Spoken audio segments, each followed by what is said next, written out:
Magandang araw sa ating lahat mga boss. Andito na naman tayo ang iyong lingkod, Clifford Dama Vlogs. So, at sa mga bago kong followers dyan mga boss at yung mga kaibigan nating Damador o subscriber mga boss, kung sino yung hindi nakakita ng mga laban ko mga boss, pwede din kayo mag-visit sa my YouTube channel mga boss. Please visit my YouTube channel mga boss, Clifford Dama Vlogs. Doon ko po ina-upload yung mga laban mga boss na mga sulit talaga na bakbakan. At may aral din talaga kayong mapupulot doon mga boss. May makukuha din talaga kayong mga ideya doon mga boss. At sa gustong magpapa-shoutout mga boss, mag-comments lang po kayo mga boss sa may comment section para isa-shoutout ko po kayo sa next video. Sa today's video mga boss, may nag-message po sa akin na maglaban po kami. So siyempre vlogger tayo mga boss, so pinagbigyan natin ng isang solid natin na followers. Hindi ko akalain mga boss na isa pala siyang immortal rank player, so pangatlo sa pinaka highest rank sa Dama Legend mga boss. So shout out sa iyo Master Santa Rosa aka Nalem Yusit Unad. So yan po yung Facebook niya mga boss, si Master Nalem Yusit Unad. So parang binaliktad niya ito mga boss. So napakagaling na player ito mga boss, si Master Nalem Yusit Unad. Shout out sa iyo Master, nice game. Solid talaga yung laban mga boss. May aral talaga kayong mapupulot sa laban na ito mga boss. So shout out sa iyo Master Santa Rosa aka Nalim Yusit Unad. So ito yung game 1 mga boss. So siya yung first move mga boss, 116. So counter ko mga boss is 115. 214 siya mga boss, 314 lang ako. Pag 5-1 niya mga boss, tumira din ako 5-1. So 16-13 yung variation na ginamit niya mga boss, kasi yung iba din dito mga boss is magsi-6-2. So 16-13 mga boss, magandang variation din yung 16-13 mga boss. Yan yung tutorial din ni Master Willie Tukuran. So sinayang ko lang mga boss, 116 ganyan, kain ako. Kain siya mga boss, kain siya dalawa. Ayan. Sa posisyon na yan mga boss, pasimple lang yung ano niya mga boss. Dibaldi ako ng isa mga boss, pero kailangan pag-isipan mo yan mga boss kung saan mo yan kukunin. Kasi kung sisimple ka lang ng sisimplihan mo lang yan mga boss, sasayangin mo yan mga boss ng 10-5, tatamaan ka ng ano mga boss, matatalo ka na kung sasayangin mo yan sa 10-5, kasi titira lang siya ng 10-5 din. So pagkain mo, may kombinasyon siyang gagawin dito mga boss. So simple lang, pagkain sa may 13-3, kain tapos dadalawahin ka. So malulugi ka talaga mga boss. Sa posisyon na yan mga boss, para sa akin yung ginagawa ko mga boss, dito ako logi ako isa mga boss, pero dito ko siya sisimplihan ko lang ganyan mga boss. So, pakain muna ako sa may 14-15, kain ganyan. Tapos yung ibang ginagawa nila mga boss, parang hinahayaan na nila yan kasi makukuha mo na naman talaga yan. 11-7 sa mga boss. So dati mga boss, natalo ako mga boss. Dito ako sumayang sa may 10-5. May nakalaban ako ganito din yung pormada mga boss. Sa 10-5 ako sumayang, pero talo ako mga boss. Talo. Kaya yung ano ko mga boss, dito na ako sasayang sa may 10-6. Diyan ko nakita yung ano mga boss, panablang tira yung 10-6. Diyan. Kaya na ko ganyan mga boss. So 5-1 siya. 9-5 lang ako timing mga boss. Pag 4-16 niya pag 4-16 niya mga boss, tumira na ako ng E3. Pakain siya ganyan mga boss. So yung ginawa niya dito mga boss is umatras, maneuver. So magandang tira din yung maneuver mga boss, para maka ano yung pisa mo, makagawa ka ng traps or makagawa ka ng positioning din. Magandang ano din yung pag-atras. Pero depende sa pag-atras mga boss, hindi sa lahat ng ano mga boss is pwede kang lagi kang umatras. So depende yan sa posisyon mga boss. So tira lang ako 11-6, 8-3 siya mga boss, 6-2 lang. Pag sayang niya mga boss, inilag ko lang ganyan mga boss, simple lang. Pasimple lang din yan mga boss, pero may may malalim yan na lansi mga boss. May malalim yan na lansi. Kasi titira lang siya ng mga 10.5 or 12.8 yan mga boss. Tatamaan talaga siya. So yung ginawa niya mga boss is tumira siya ng 10.6. Kasi kung nag 10.5 10.5 siya mga boss, matatalo siya agad. 10.5 or 12.8 mga boss, may lansi yun. So nakita yun ni Master Santa Rosa. So magaling talaga. So 5-1 ako timing mga boss. So pakain siya ganyan mga boss. So yung ginawa ko dito mga boss is dito ako kumain sa may 216. Tapos tira ako abanti sa may 314. 12.8 siya mga boss. 7.2. So yung ginawa niya dito mga boss is nag-ano lang siya, pre-practical niya ako mga boss, pakain sa ganyan. So tinatlo niya agad. Sa posisyon na yan mga boss, drawish position talaga to mga boss. Tablahan na lang to. Depende na lang kung magkakamali ka mga boss. 6-2 siya, timing lang ako for 16. Sinayang niya ganyan mga boss, sumabay na lang ako dito sa may 16-4. So pagkain niya, kain ako ganyan mga boss. Sa posisyon na yan mga boss, nag-agree draw na kami.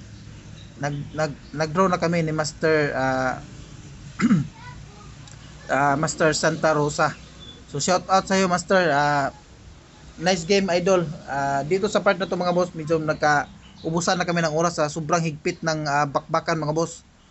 So shout out sa iyo Master Nolim Yusit Unad. Nice game Master. So game to na tayo mga boss. Mali pala. So ako naman yung white mga boss, siya naman yung black. So ito yung game to namin mga boss. 115 ako mga boss, 116 siya. So 314 ako. 214 siya mga boss. So 61. 1613 siya mga boss. So parang same scenario lang din sa game 1. 5-1 siya, kain ako ganyan mga boss. So kain din ako sa 515. Pag 8-3 niya mga boss, tumira lang ako ng 11-6. 6-1 siya mga boss, 15-15. Pag 8-3 niya mga boss, tumira lang ako ng 6-1. Pag 9-5 niya mga boss, 115 lang. So 11-7 siya mga boss. So magandang tira din yung 11-7 timing. May ano din yan, may mga simpleng lansi din yan mga boss. Baka maano ka, may yan din talaga minsan nabibigatan din ako diyan sa 11-7. Marami ka kasing gawin diyan mga boss. 9-5 lang ako tira mga boss. So pagkain sa ganyan atras mga boss. 5-1 lang. Pag tira niya ng 6-2 mga boss, tumira, sinayang ko lang ganyan mga boss. Tinimingan ko lang. Tapos umilag siya mga boss, 8-3. 12-8 siya mga boss. Sinayang ko lang ganyan mga boss. Pag takip niya, tinakpan niya ng 8-3 mga boss. So yung ginawa ko dito mga boss is tumira lang ako ng 10-5. Tapos yung ginawa ni Master Santa Rosa dito is nag-timing sa may 11-7. So magandang tira din yung 11-7 mga boss. Sa posisyon nito mga boss, parang medyo naiipit yung posisyon ko. So yung ginawa ko dito mga boss is nag-abante talaga ako mga boss, 5-1. So pagkain sa ganyan mga boss, umatras. So pag atras niya mga boss, medyo nakapenetrate ako dito mga boss. Nakatira ako ng 116.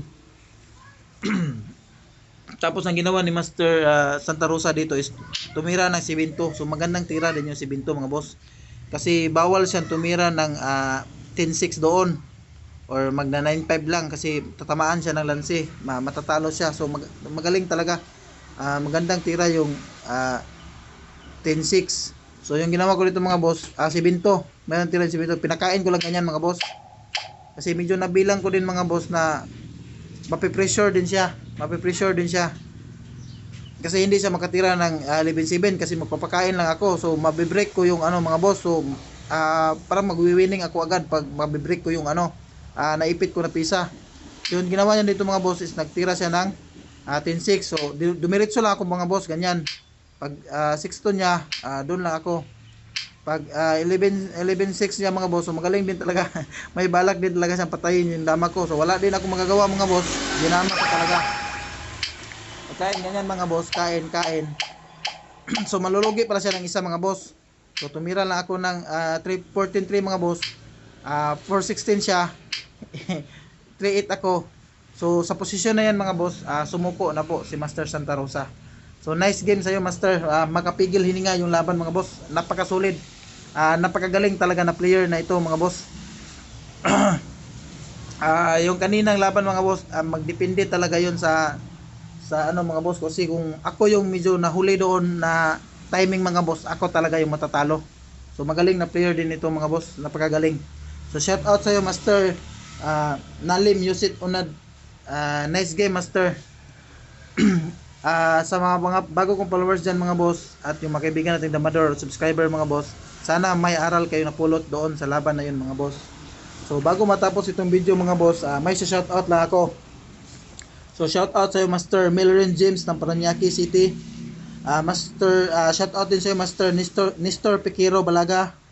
Ang shout out din sa iyo Master John Pakulba ng Jinsan. Ang shout out din sa iyo Master Travis Carillo. Ang shout out din sa iyo Master Mervin Patinga. Ang shout out sa iyo Master Otter Cebu Dalagit Mantalongon. Ang shout out din sa iyo Master Fidel Alvarado ng Cagayan de Oro City. Ang shout out sa iyo Master William Picardal ng Ilocos. Shout out sa iyo Master John Balasi ng Siquijor. Ang shout out sa iyo Master Toto Silma ng Masbate City. Shout out sa iyo Master Ryan Sisa the Magician. Shout out sa iyo Master Ronald Daspunya from Lapu-Lapu City. Shout out sa iyo Master RJ Iyong ng Mindanao, Zamboanga, Sibugay, Municipality of Artilim. Ang shout out sa iyo Master Ryan Chris Semingay, Balansag, ng Libaong Panglao, Bohol. Shout out sa iyo Master Angelito Plaso from Cebu. Shout out sa iyo Master Erickson Encaliado. Napakalakas na player din ito mga boss. Ang shout out din sa iyo Master Aaron ang Malakas. Shout out sa aking idol na si Larry Dama PG ng Dimiao, Bohol. Shout out sa iyo Master Muni Bintana ng Zamboanga City. Shout out sa iyo Master John Lee ng Palumpon Liti. Shout out sa iyo Boss Gilben Pamiron Raman ng Padada, Davao. Ang shout out sa iyo Boss Oscar Amakin, champion ng Panglao number 1. Shout out sa iyo Master Doydoy Ulayar ng Karkar, Cebu. Shout out sa iyo Master Ireher Cantoria Hiser. Shout out sa iyo Master EG Biso ng Caloocan City. Shout out sa iyo Master George Dulutina ng Batuan, Bohol.